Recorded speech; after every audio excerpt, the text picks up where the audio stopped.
Hey everyone, and welcome back to Exhaust Notes Australia. Next to me is the Peugeot 408 GT in plug-in hybrid EV format. For 2024, that's the only spec level Australia is going to see. In my unbiased opinion, I think it's quite a good looking car. The 408 sitting in between your standard sedans and wagons, but not quite as tall as an SUV.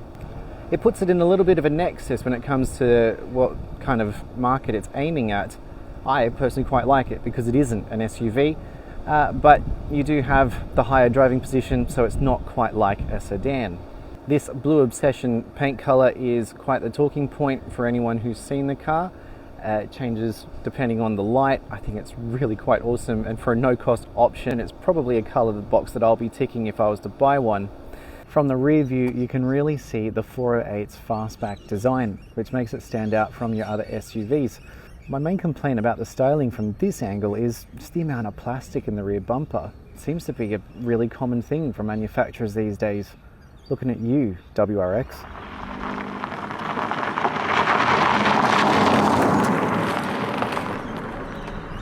So the Peugeot 408, as I said, kind of sits in this middle ground between a sedan and an SUV. So it kind of has the cool looks of your traditional car, but you do have that higher seating position, so that should appeal to most buyers. But then I guess what's stopping them from just going full SUV and getting into a 3008 or a 5008, for example? Driving around town, the 408 is actually quite smooth. Being a plug-in hybrid, I've actually found I've been using electric mode more often than anything else. Been able to get about 45 k's range out of the electric, and that's enough to get me to work and back. So I've hardly touched the petrol tank, only really when I've sort of given it a boot full. If you can put it into sport mode, which kind of dedicates the car into using the petrol engine, but otherwise, you're just going around mostly in electric mode. Now, one of the quirks I've got to show you is with the reverse camera.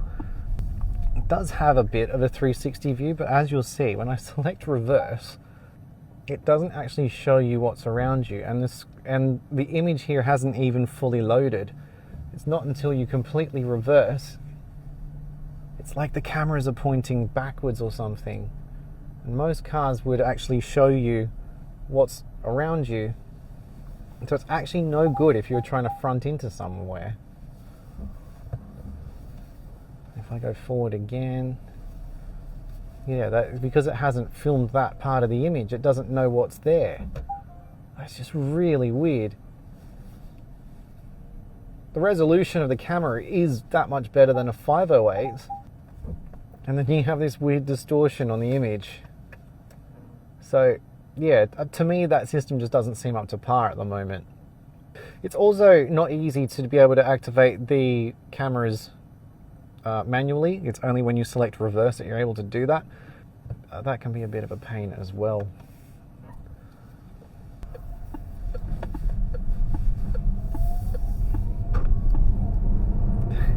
There, so when you put the foot down, you can get the combustion engine to kick in, and it certainly lets you know it's there. 165 kilowatts combined, so it's that similar setup that Peugeot's been using. The 508 GT was the same. So when it comes to competition, I guess there is the Cupra Formentor VZE, which is also a hybrid sort of crossover. It's not a full SUV, still has that sporty kind of look. And those are from about $69,990. The other car that comes to mind is the Citroën C5X that this car is based off. So they're very similar, but those are upwards of $80,000, and with Citroën pulling out of Australia, maybe we just shouldn't mention that one. Similarly, you could go for something like a Kia EV6, but then that is fully electric. And if you're not ready to make that move just yet, then that could be just a little too far for you. So as said, Australia only gets the one spec for the 408, and it is the GT plug-in hybrid. So we get black Napa leather in all versions. They are very comfortable seats, quite a lot of adjustability in them, and they even have massages in the front passenger and driver's seats. They can be selected through the infotainment menu, and there's tons of different massage options. I didn't know there were so many, and you can adjust the sensitivity as well. The front seats are also heated if you want, and the adjusters here, you have 2 memory settings. I do find that getting to the electrical adjusters can be a bit tricky, just with the amount of room afforded between the seat and the door. We have the typical Peugeot layout now. We have iCockpit 3D, so there are different layers on the instrument panels, which gives this 3D effect. It's kind of cool. It works really well. I've seen it before on Genesis products, haven't seen it in a Peugeot yet. And there are many different displays, and you can customize. Not only can you customize the infotainment screen and this row of buttons here and what appears there, you can customize what appears on your instruments too, which is really, really cool. The default preset displays are nice enough as it is. I haven't really found a need to change from what's offered. So you can have the navigation view if you like. So the one thing that I did find though is that the customization screen is in the infotainment unit, but it doesn't allow you to select that screen on your instrument cluster. To do that, you need to hit the ends of the indicator stalks, which then cycles through the different screens, which is just a bit, I mean, fine, it works in the end, but it's just not that intuitive. I was like, it took me a while. I do like the energy display. It shows you whether you're using the engine or the battery, all that sort of thing. That's a really cool one to have. And you can have that come up on your main display as well.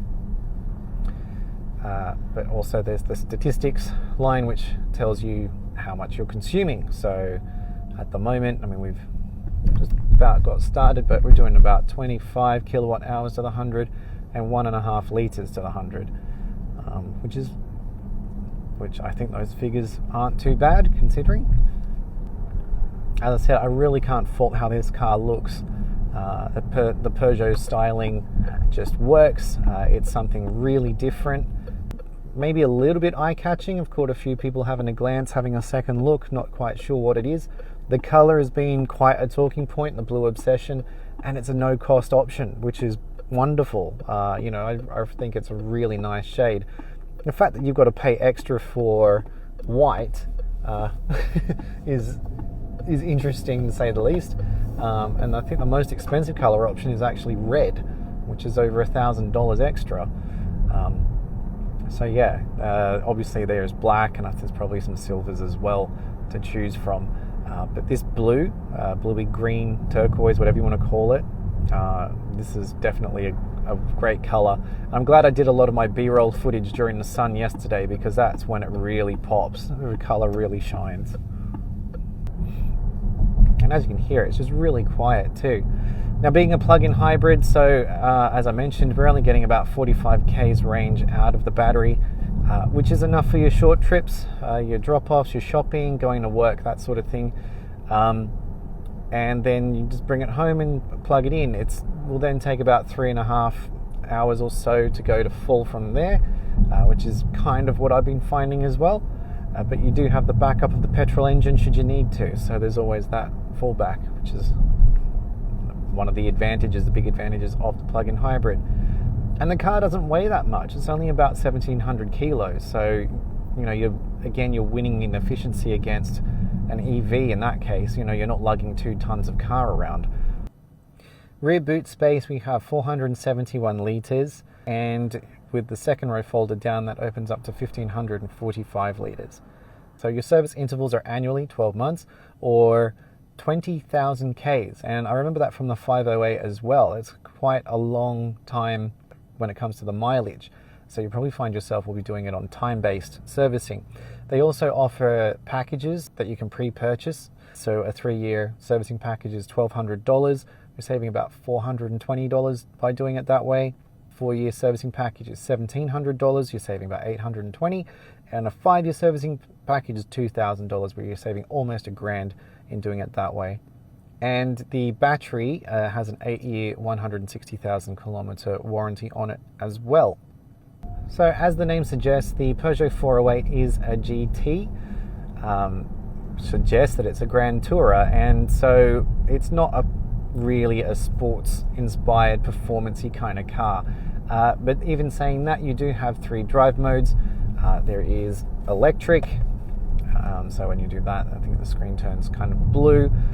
You have hybrid, and then there is sport, which comes up, changed everything with the lime green sort of colour, which I believe is a nod to Peugeot Sport. And I think that's also echoed in the contrast stitching on the dash and in the door cards and the handles as well. That contrast stitching on the steering wheel, harking back to the Peugeot Sport colours. So it's a nice touch.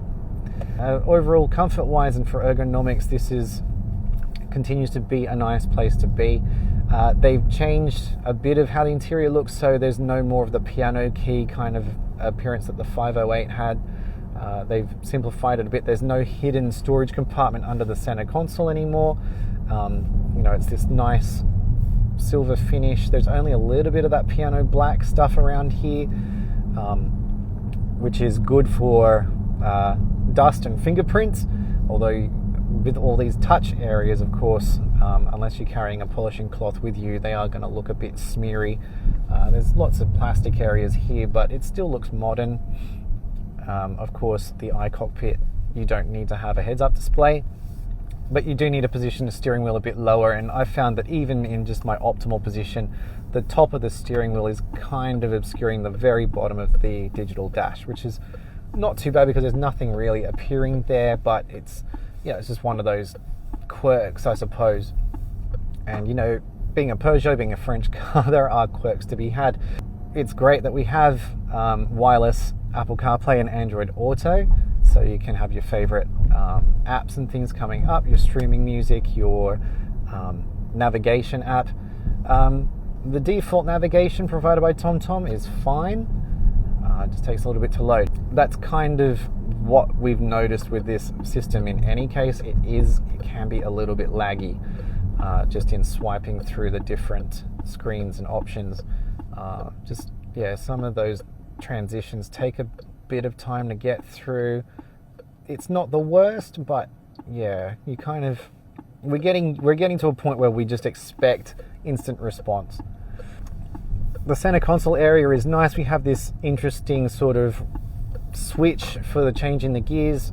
Your park is a button, and your B or brake mode is also a button, just for your regenerative braking kind of stuff. Your drive mode selector is also on a rocker, and then you have your electronic park brake as well.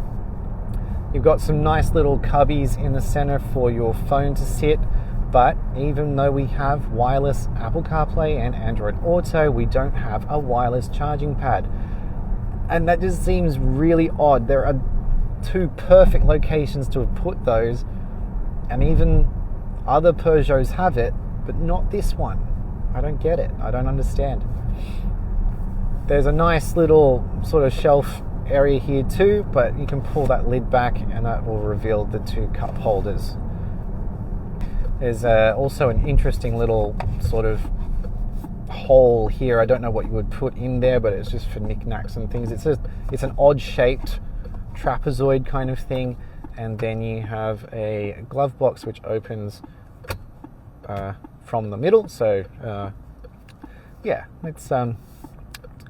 it's well appointed in the front, I think. And we do have a couple of buttons and a volume knob, which is handy. Your climate has to be done through the touch screen. Most things have to be done through the infotainment screen, but that's not too bad. It's easy enough to access. I don't know if they've updated the system, but it's a little bit more intuitive than the 508s was that I drove last year. Also, the cruise control, big improvement. It's now on the steering wheel, amongst the steering wheel buttons for easier access. It's not on a strange little stub like the 508s was that you couldn't find because it was hidden behind the wheel. So that's a big improvement there. Thanks, Peugeot, for listening. But otherwise, it just feels nice. You're in a car that's slightly higher off the road, so you do have a better view of things without being an SUV. And look, I know I'm in the minority when I say that I'm not a fan of SUVs. I know I keep saying it, but this car would draw me in better than, say, a 5008, which is that full-blown SUV, and it still has the practicality. Okay, admittedly, it is a fastback, so there is that sloping roofline rather than a full wagon. And in the one trim level at about 75,000 drive away, it's not a bad proposition. There's enough room for the family in here with just a few little things that maybe you would expect of a car at this sort of price point. I think the lack of a wireless charger for your phone, that's a big one. And I'm just going to say that the rear is probably not as well appointed as it should be. For some reason, we don't get a fold-down armrest, and so then there's no cup holders included in that either. Even though if you go on the Peugeot website, it shows that it has one, but it's clearly the overseas model. So I don't know why we don't. But the aircon vents do go back there. There is the USB connections, but the seats aren't heated or anything like that either. So it's spacious back there, but I just feel there could be more. And another thing is that you can option up a sunroof for another $2,000, and I think that would help brighten the cabin a bit. It can feel a little dark in here. Not that I personally mind that, but it could be something that people might notice. Too bad. Sitting behind myself, at least have some space. The legs do feel like they're a little bit up off the seat here, but it's not that uncomfortable. Roofline is a little bit low, but that's because it's a fastback. The roof actually is not too... Okay, the roof feels like it's higher than it is, but it's actually quite low on my head at 182 centimeters tall. So I do imagine that maybe installing a sunroof is going to affect that even more. Yeah, it just feels maybe like we're missing out on a little bit in the back here. There's not much going on. As I said, we're missing out on a center armrest, which is strange. So there's no cup holders, only what's available in the door bins.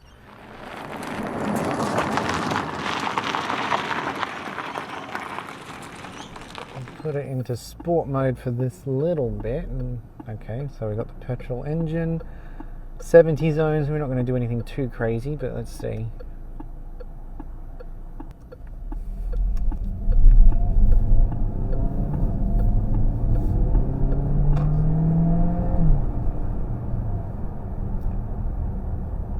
I mean, look, it doesn't sound too bad, and it's got enough go in it. The B mode when driving, it's not full one pedal driving or anything like that. This is a plug-in hybrid, but you do feel the brake regeneration kicking in, so the car will begin to slow. Without that on, the driving is actually quite different, so something to be aware of, but it's definitely not like an electric vehicle where you can let off and the car will slow down itself. The wheels, they take a bit of getting used to, but they kind of suit the car. Yeah, not my cup of tea, even though they are quite big. I think a different style could work too, but apparently they worked away for quite some time to get that looking right. And yeah, well, there's the result. I think we can't argue that the 408 is a nice looking car. It's just whether it offers enough for potential buyers to want, to think about going for it over some of the more established brands. And is there enough going on that people are going to say, yes, I'll take that over an SUV? I think that's what we're fighting against at the moment. Everyone wants an SUV, and a car like this just doesn't tick that box for them, unfortunately. But that's much to the detriment of everyone else on the road, because we need cars like this out there that are different. They have some character about them. You have the usual safety features, blind spot monitoring with the lights and the mirrors, some lane keep assist, radar cruise control is pretty effective as well. Also have things like, letting you know if you're too close to the car in front, that sort of stuff all comes up on the dash. with the way we've been driving, we've been looking at getting up to, it's telling me now that we could get potentially 810 kilometers out of a tank of fuel just with how the driving style has been.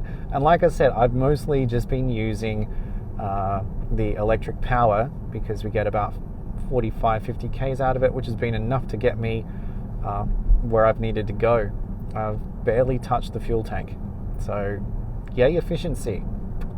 Just like other Peugeots, the audio is supplied by a focal system, which has been pretty much up to the task, as we'd expect these days.